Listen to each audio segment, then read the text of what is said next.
Bien, vamos a saludar con el sociólogo Agustín Burbano de Lara. Él es analista político y vamos a hacer un análisis de la coyuntura política. ¿Cómo está, Agustín? Gracias por aceptar conversar con Ecuador en directo. Bienvenido.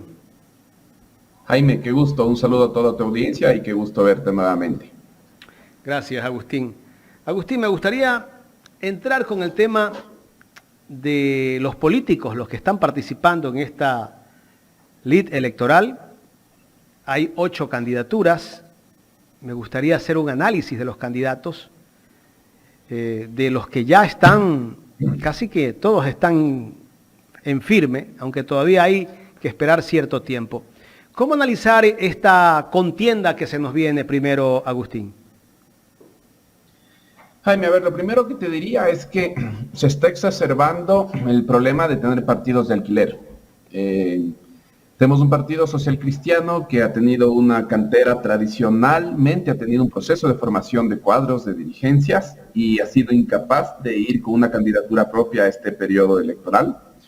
Yo creo que se obedece a 2 razones. La primera es que el declive del liderazgo de Jaime Nebot provoca disputas intestinas a la interna, y en este momento ir a un proceso de elección interna de un cuadro propio para la conducción del partido y para la candidatura a la presidencia de la República puede ser contraproducente. Entonces creo que en ese sentido optar por alguien de afuera les evita esa complejidad.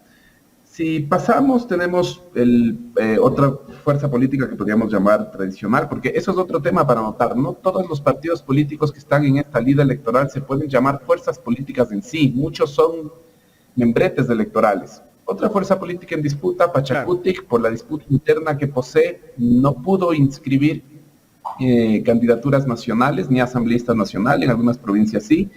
No logró definir de manera oficial ante el CNE el ser parte de una alianza.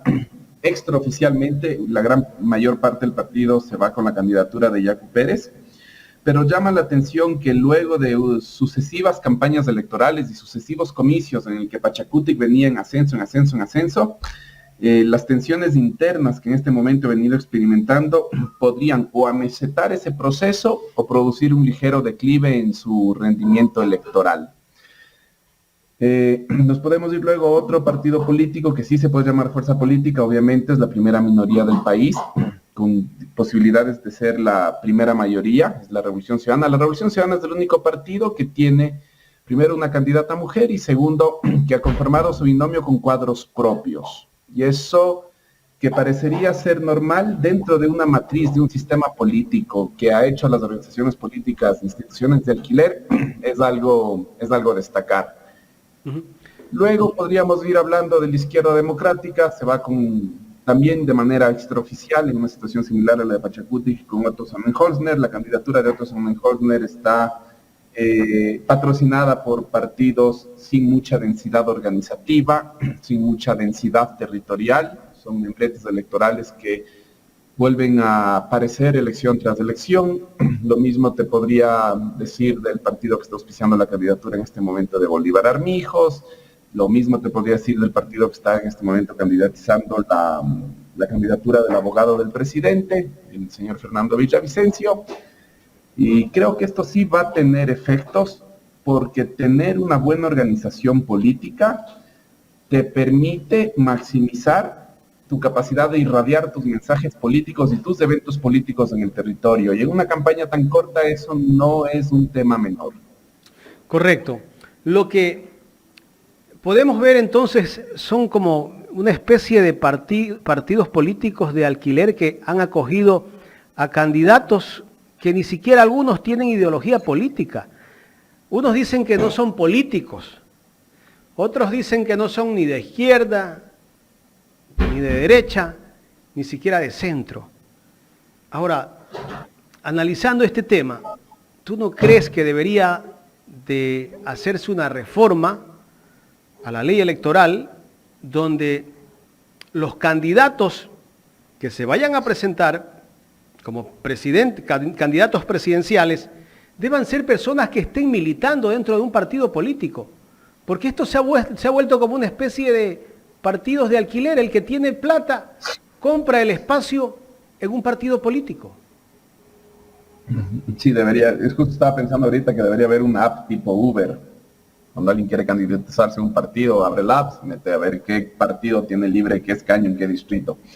No, lo que yo te diría es lo siguiente, es que lamentablemente en Ecuador, una vez hecha la ley, está hecha también la excepción y la trampa, y eso es parte de nuestra historia republicana. Creo que se deben revisar los incentivos que existen en el Código de la Democracia y en las resoluciones del CNE para los temas de participación política. Y te digo por qué. Para los partidos es redituable ser partidos de alquiler. Para los partidos es redituable no hacer procesos de formación, para los partidos es redituable no institucionalizarse, porque cuando entran como vagón de cola en una alianza, como en este momento está haciendo, por ejemplo, Somos Agua, el Partido Socialista, como está haciendo en este momento Avanza con Suma, la totalidad de la votación que el candidato o la candidata adquiere, no es que se reparte de manera proporcional entre los integrantes de la alianza, se adjudica la totalidad de los votos a cada una de las organizaciones políticas participantes de la alianza. En función de eso, después recibes el fondo de promoción electoral. Entonces, sí hay incentivos para pensar económicos y legales para que los partidos tengan este comportamiento. El problema en este sentido sí está en una ley que lamentablemente está promoviendo estos comportamientos, yo diría, predatorios de la política, estas malas formas y estos malos ejercicios de la política. Lo mismo te puedo decir, en teoría existe una cuota que los partidos políticos pueden utilizar para tener como candidatos o candidatas a personas invitadas que no vengan de adherentes permanentes o simpatizantes de sus filas. Eso también hay que revisar, porque es una excepción que se está volviendo la regla cuando se la emplea específicamente en los cargos más altos para cualquier elección de dignidad popular. Sí creo que hay que hacer un fuerte trabajo de reformas y de diseño y en el que lamentablemente los mismos partidos políticos no van a tener incentivos para promover y apoyar desde la Asamblea. Más allá del Partido Social Cristiano, Pachacutic y Revolución Ciudadana, no veo que los otros partidos puedan tener incentivos en promover estas reformas legales que pongan un coto a estas malas prácticas electorales que vemos de elección tras elección. Claro, y también, bueno, yo creería que en el tema este de los camisetazos, deberían de pensar ya en también hacer una reforma a esto, ¿no? Porque no se puede permitir que un asambleísta o cualquier miembro de un partido político llega a ocupar un cargo y resulta que cuando está en funciones decide cambiarse de partido político, de camiseta, y a veces con el mismo... la misma parte que pone el gobierno para comprar asambleístas, como los que vimos en esta asamblea que terminó cerrada por el gobierno.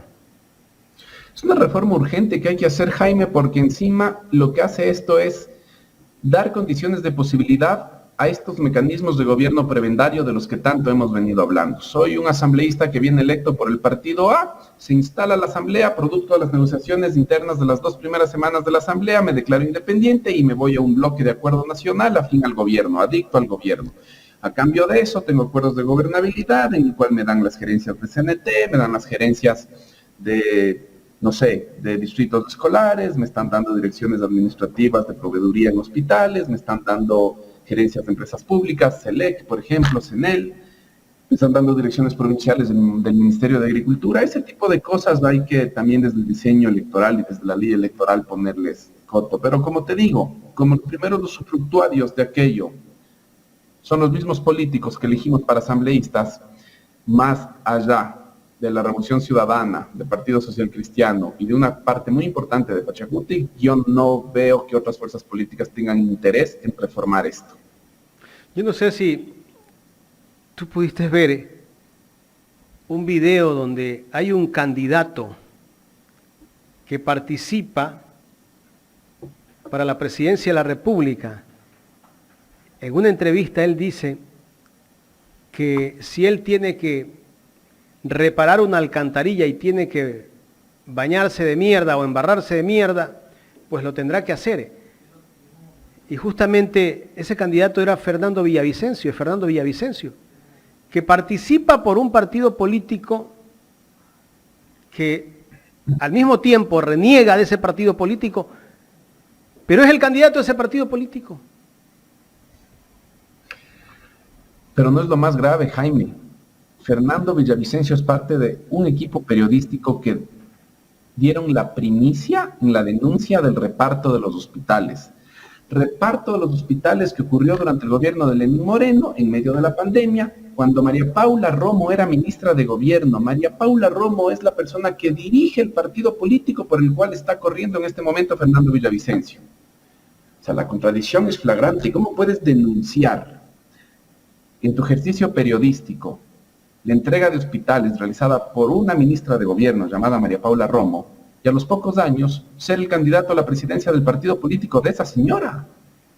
Te voy a decir esto un poco más profundo. Cuando tú ves el plan de gobierno de Fernando Villavicencio, te menciona que durante el gobierno de Guillermo Lasso hubo corrupción en las empresas públicas, que hay corrupción en Flopec, que hay corrupción en EMCO. Cuando fue el propio Fernando Villavicencio, abogado de Guillermo Lasso, en la Comisión de Fiscalización, el que dijo que no existió perjuicio al Estado, no existió abuso de recursos públicos y que no había causalidad, no había condiciones para el juicio político al presidente Guillermo Lasso. Nos está faltando la sindéresis de la que el abogado Roldós nos habló cuando estábamos retornando a la democracia. Pero él dice que él no tiene, ahora dice que no tiene nada que ver con Guillermo Lasso, lo dice que el propio Villavicencio. Claro, en este momento desconoce al presidente Guillermo Lasso porque no le conviene, porque sabe que no le va a ir bien si dice que ha sido un aliado político de Guillermo Lasso. Pero cuando estaba en la Asamblea lo defendía como un abogado del presidente. No solo eso, Jaime, sino que esto es de conocimiento público, no estoy diciendo ningún secreto. Existió un reportaje de Coavisa, una entrevista de Coavisa a Fernando Villavicencio, en la que él admite haber conocido la información del caso El Gran Padrino, por una parte, del caso León de Troya, por otra parte, varios meses antes de que la Posta haga la denuncia pública.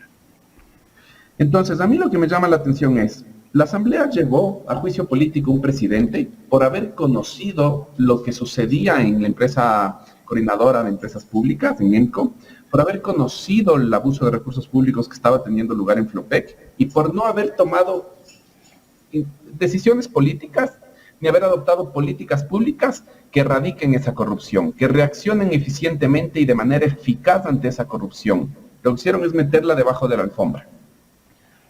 Pero resulta que Fernando Villavicencio estaba en la misma situación del presidente, desde otra función pública, desde la presidencia de la Comisión de Fiscalización de la Asamblea, pero conocía exactamente lo que estaba sucediendo. Entonces, ¿por qué se le da al presidente de la República un trato y por qué Fernando Villavicencio no se le dio el mismo trato? Creo que todas las personas que estaban involucradas, que sabían lo que estaba ocurriendo en las empresas públicas y no actuaron siguiendo el deber que la Constitución y la ley manda a sus funciones como funcionarios públicos, yo creo que Fernando Villavicencio debió haber sido llevado también a un proceso de fiscalización. Y eso es la gran falla que tuvo el juicio político. Es la gran falla que tuvo el juicio político.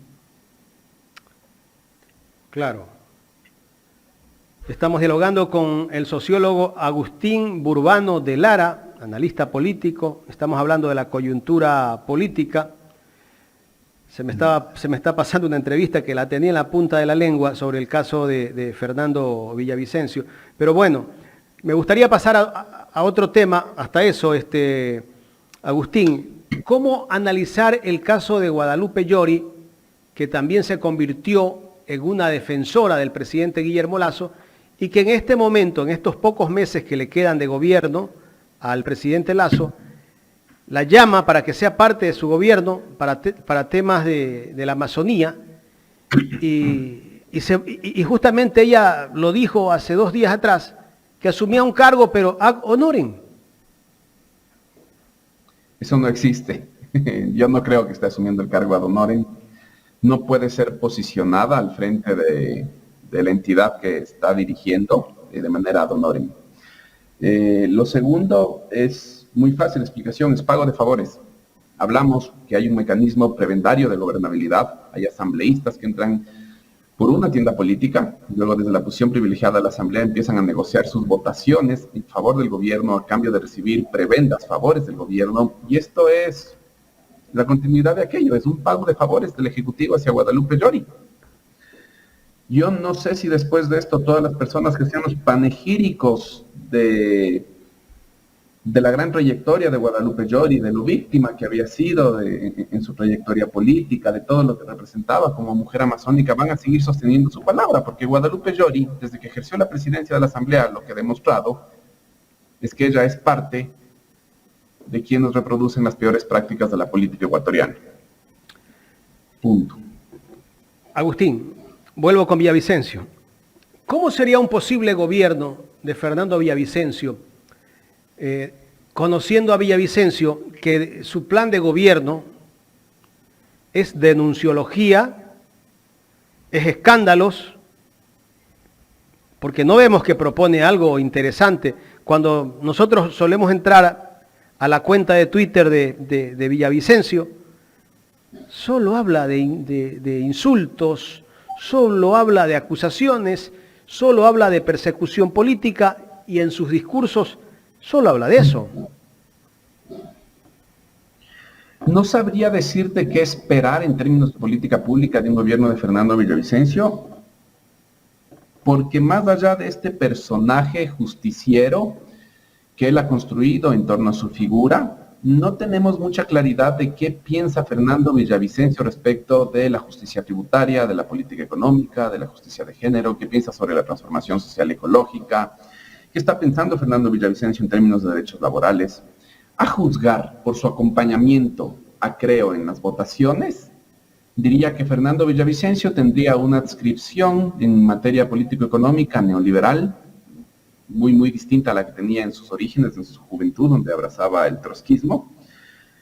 Pero también te diría que no es una persona que cultiva tanto su figura como este centro del sistema solar, que vuelve imposible distinguir cuál es su equipo. Porque esto es una particularidad. A Rafael Correa lo acusan mucho de egocentrista, lo acusan mucho de ser el centro del universo, pero tú puedes identificar muy fácilmente alrededor de Rafael Correa quiénes son las personas competentes para desempeñar qué áreas. Y eso ha sido así desde siempre. Pero en el caso de Fernando Villavicencio, yo no encuentro quién es la persona que Fernando Villavicencio tendría para el Ministerio de, no sé, de Economía, por ejemplo, Economía y Finanzas. No sé quién sería un ministro o ministra de Ambiente de Fernando Villavicencio. No sé quién le podría gestionar a Fernando Villavicencio la cartera de Inclusión Económica y Social. Entonces me voy a eso. Es una persona que de momento proyecta su figura, no proyecta la imagen de un equipo. Puedo advertir que podría proseguir tesis neoliberales. Puedo advertir por su itinerario y su biografía justiciera que podría profundizar el repertorio de persecución política desde a identidades políticas opositoras desde el Estado, aun cuando la evidencia no sustente, ni siquiera justifique la apertura de indagaciones previas, como en el caso Sigue. Pero bueno, no podría decirte mucho más, porque también la información que él nos ha provisto es lamentablemente limitada. ¿Tú crees que Villavicencio es un candidato del presidente Guillermo Lasso? Aunque acusan a todos los otros como candidatos del presidente, al que vaya a la segunda, ese es el candidato de Lasso. Te diría que sí, por una razón. Guillermo Lasso fue entre el periodo 2013-2021, 2011-2021, el líder político cuya estrategia de crecimiento político, de construcción de capital político, fue capturar la animadversión, el odio hacia la figura de Rafael Correa. La estrategia de Guillermo Lasso se basó siempre en el anticorreísmo puro y duro. Y Fernando Villavicencio es el sucesor en esa estrategia. Y uno le escucha a Fernando Villavicencio y uno piensa, el eslogan de Fernando Villavicencio debería ser el placer de odiar. Porque la gente que le vota a Fernando Villavicencio es la gente que odia y goza en ese acto de odiar. O sea, realmente experimenta placer en ese ejercicio de odio. Y yo creo que ese es el voto duro que tiene Villavicencio. Es la gente que tiene un odio durísimo por la Revolución Ciudadana, un odio durísimo hacia la figura de Rafael Correa, y que lamentablemente para él, felizmente para la ciudadanía y para nosotros, dado el desastre del gobierno de Lenín Moreno y dado el desastre del gobierno de Guillermo Lasso, y las evaluaciones que están predominando hoy en día en la ciudadanía sobre la importancia de la presencia del Estado en su vida cotidiana, Eso hace que el discurso de Fernando Villavicencio en este momento tenga las menores capacidades políticas, tenga el rendimiento electoral más pobre. Este discurso de Fernando Villavicencio habría sido bastante más efectivo en una coyuntura como la de 2017. Pero en este momento, inclusive 2021, pero en este momento ya su discurso llega a algo extemporáneo. Eso no quiere decir que no sea una persona con la capacidad de sostener una porción importante del electorado que se va a centrar en esas 4 coordenadas de odio al correísmo. Vamos con el siguiente candidato, Otto Sonnenholzner. Bueno, Otto tiene una particularidad. Yo creo que de la oposición a la Revolución Ciudadana, Otto es el candidato a vencer. Otto tiene 2 particularidades a su favor. La primera es que a pesar de haber sido parte de ese gobierno del desastre que fue Lenín Moreno, él se diferenció del gobierno al haber utilizado los recursos públicos en esta estrategia tan agresiva de publicidad y de presentación de su persona pública como la única persona o la máxima autoridad que estaba haciendo algo. ¿Ya? Entonces, ahí hay una paradoja, porque mientras algunos sectores tratan de lastimar la imagen de Otto Sonnenholzner por haber sido parte del gobierno de Lenin, la gente lo que hace es recordar a Otto por haber sido el único que trató de hacer algo durante el gobierno de Lenin. Entonces eso no sirve mucho para atacarle a Otto.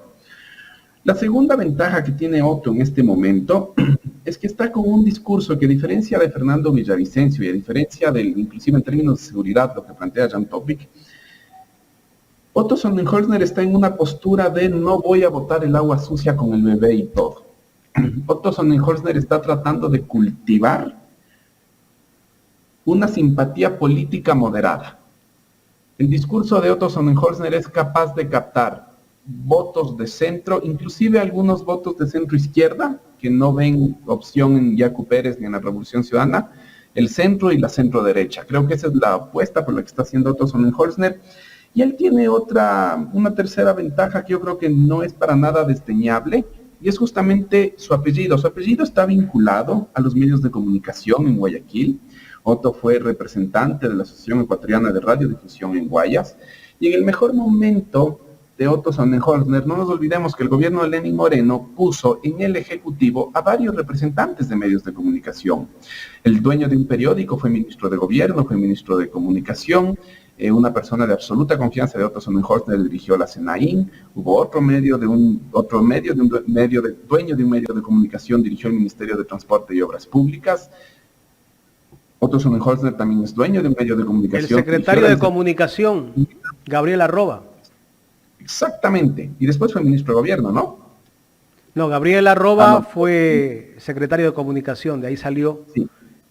Gabriel Martínez fue el ministro de Gobierno. Que fue de Transporte y Obras Públicas y luego Gobierno. Pero esto no es un dato menor, porque... ¿A quién representa Otto? Es que eso te iba a decir. Otto tiene la capacidad de darle a los medios de comunicación primero una representación política propia. Otto es la primera figura que proviene del sector de los medios de comunicación que empieza a disputar la mediación de la política. Es decir, con Otto hay medios de comunicación que ya no necesitan el relacionamiento con el Partido Social Cristiano para vincularse con el Estado, sino que a través de Otto Sonnenholzner lo pueden hacer de manera directa.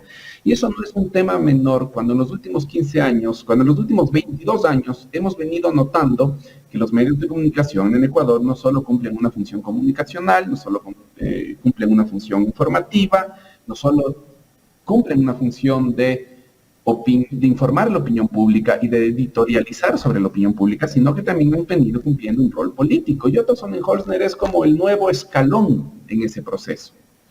Y eso le sumaría otra ventaja que tiene Otto Sonnenholzner, y es que por sus redes de relaciones familiares, Otto Sonnenholzner sí puede traccionar redes políticas que antiguamente anidaban, confluían en el Partido Revolucionista Ecuatoriano.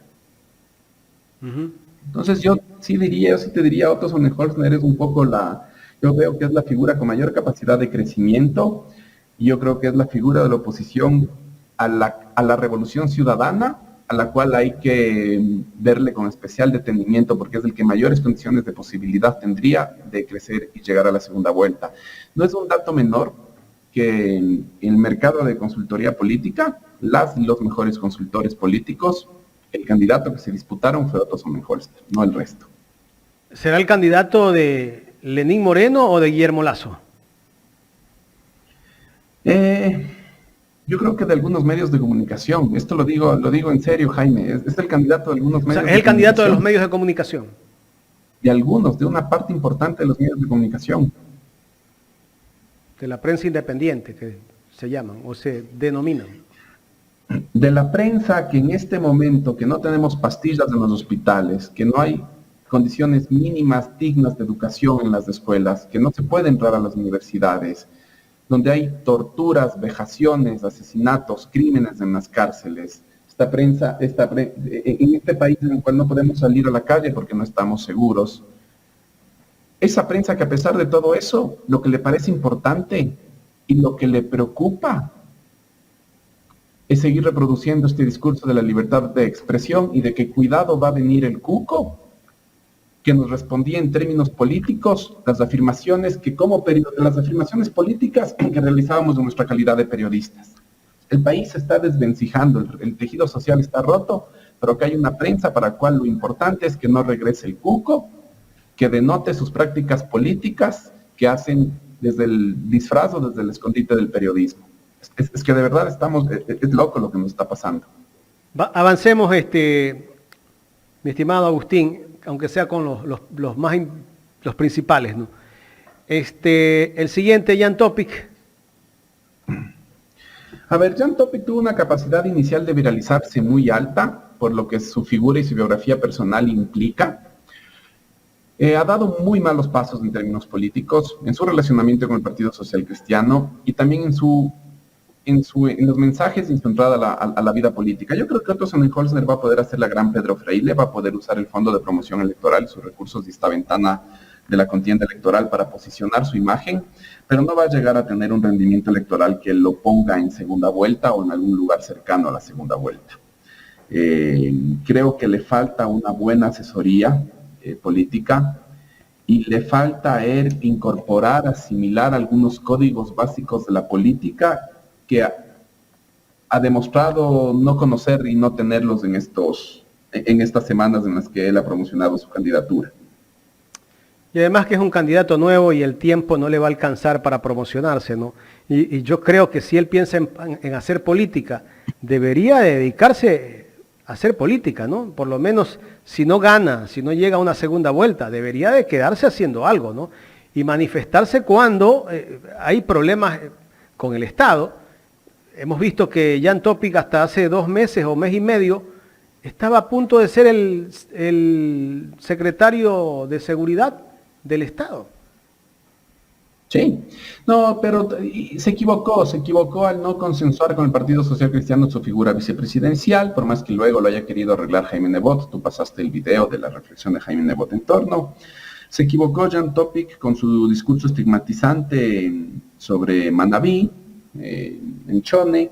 Se equivocó Otto Sonnenholster fuertemente en su invitación a ciertos artistas del país a que trabajen gratis. Es decir, hay mucha evidencia para sostener que no tiene incorporados los códigos de la política, tiene una dificultad en su relacionamiento con el otro, que es la materia prima de la política. La diplomacia ciudadana es la materia prima de la política. Se nota que eso es algo que él no tiene incorporado, que se puede cultivar y se puede incorporar, pero él no lo tiene en este momento y eso me parece que va a ser un gran límite. Sí creo que con cultivar su imagen de ser una persona experta en misiones operativas, en estrategias operativas militares, eso le puede dar un piso y un arranque importante y una capacidad de viralización, pero como tú dices, entre lo corto que es la campaña y las faltas de aptitudes políticas que ha demostrado que va a tener que cultivar, no creo que le permita la conjunción de esas dos variables llegar muy lejos. Agustín, vamos con el último porque no vamos a alcanzar por el tiempo. Yacu Pérez. Yacu Pérez, yo creo que él es la persona que más va a sufrir el framing, el marco del proceso electoral. Te digo esto porque él tema que está sobredeterminando la conversación pública en el país, que sobredetermina el conjunto de evaluaciones que se hicieron al gobierno de Guillermo Lasso y que está sobredeterminando nuestra elección en esta contienda electoral, es la seguridad. Tenemos un problema gravísimo de despacificación de la vida cotidiana y eso lo descoloca a Yacu Pérez porque es un tipo que viene de una campaña histórica muy larga de defensa del agua, de la antiminería, y hablar de temas de inseguridad lo deja sin discurso. De hecho, en las pocas entrevistas que he visto en las que le han preguntado sobre el tema de la inseguridad, Yacu Pérez ha mencionado que es necesario hacer una minga, que es necesario reconciliarse con la Pachamama, y esto no va a ser visto ni percibido como mensajes verosímiles por la ciudadanía para atacar el problema de la inseguridad. Entonces veo que él va a ser una de las principales víctimas de que la inseguridad y la despacificación de la vida cotidiana se haya posicionado como el mega tema que estamos experimentando y sufriendo las y los ciudadanos en Ecuador. La última, la candidata de la Revolución Ciudadana, Luisa González. Aquí hay una cosa súper curiosa, Jaime. La Revolución Ciudadana tomó una estrategia a contramano de lo que hizo Lula en Brasil y de lo que hizo Cristina y Alberto Fernández con el Frente de Todos en Argentina. Lula hizo una alianza que le permitió ampliar su base social de sustentación para enfrentar al bolsonarismo. Cristina reconcilió al peronismo en su decisión de unción cuando ungió como candidato a presidente a Alberto Fernández. Y acá la Revolución Ciudadana lo que está apostando es que el desgaste del neoliberalismo en la figura de Lenín Moreno primero y de Guillermo Lasso después haga que muchas identidades políticas, muchas organizaciones, redes, individualidades que en algún momento fueron parte de la Revolución Ciudadana y que a partir del 2014 empezaron a desafectarse por distintos motivos, regresen. Pero no es que las está internalizando, incorporando en su proyecto político vía alianzas, sino que está esperando que vuelvan a incorporarse de una manera homogenizándose dentro de su proyecto político. Hay una alianza muy importante que está haciendo, dos, te diría, significativas. Una es la alianza con la FEINE, la presencia de Eustaquio Toala es muy significativa, le va a permitir revertir una tendencia negativa en la votación en la Sierra Centro, y hay una alianza que parecería que se está gestando, o por lo menos una simpatía que se está anunciando en Quito. Jorge Yunda se ha manifestado a favor de la Revolución Ciudadana y eso también le va a permitir revertir cierta votación negativa que le hizo perder las elecciones en Quito en el año 2021. Eso es lo que te podría decir de la Revolución Ciudadana. Su apuesta va a contramano de otros países de la región y hay que ver si le funciona. Si es que la persona en la papeleta fuera Rafael Correa, ganaría en primera vuelta, pero ninguna otra candidatura a la Revolución Ciudadana puede alcanzar ese rendimiento electoral. Agustín, quiero agradecerte por habernos dado parte de tu tiempo para conversar aquí en Ecuador en Directo. No tienes de qué, Jaime. Un saludo a tu audiencia y que tengan un buen fin de semana. El sociólogo Agustín Burbano de Lara, analista político. Hemos hablado de la coyuntura política, de lo que es la campaña electoral, los candidatos